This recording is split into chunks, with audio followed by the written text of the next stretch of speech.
રામપુરા વિસ્તારમાંથી 1 કરોડ રૂપિયાનું MD drugs પકડી પાડવાના કેસમાં 1800 કિલોમીટર પીછો કરી એસઓજી પોલીસે મુસ્લિમ વેશ ધારણ કરીને યુપીની દરગાહ પર 12 વોટ ગોઠવી ડ્રગ્સ માફિયા એવા મુખ્ય સૂત્રધારને ઝડપી પાડ્યો હતો। સ્પેશિયલ ઓપરેશન ગ્રુપની ટીમે રામપુરા વિસ્તારમાં બાતમીના આધારે દરોડા પાડ્યા હતા અને ત્યાં 2 યુવાનો પોલીસના જોડે ડ્રગ્સનો થેલો ફેંકી ભાગી છૂટ્યા હતા। પોલીસને બેગમાંથી અધો કહી શકાય તેમ 1 કરોડની કિંમતનો એમડી ડ્રગ્સ મળ્યું હતું। તો ભાગે છૂટેલા 2 આરોપીઓ કાસિફ અને શહેબાદને પોલીસે વોન્ટેડ જાહેર કર્યા હતા।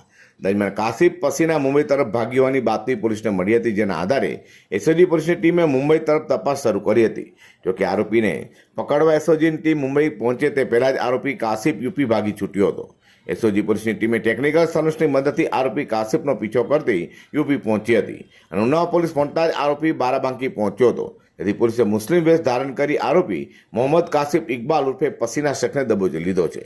મુંબઈથી 1 કરોડનું ડ્રગ્સ કાસિફે મંગાવ્યું હતું, તેનો સાગરીત શહેબાદ ઇરશાદ હુસૈન ખાન હજુ ફરાર છે। કાસિફ મુંબઈના સાયણ અને નાલા સોપારાથી એમડી માણસો મારફતે મંગાવતો હતો તેવું જાણવા મળ્યું છે।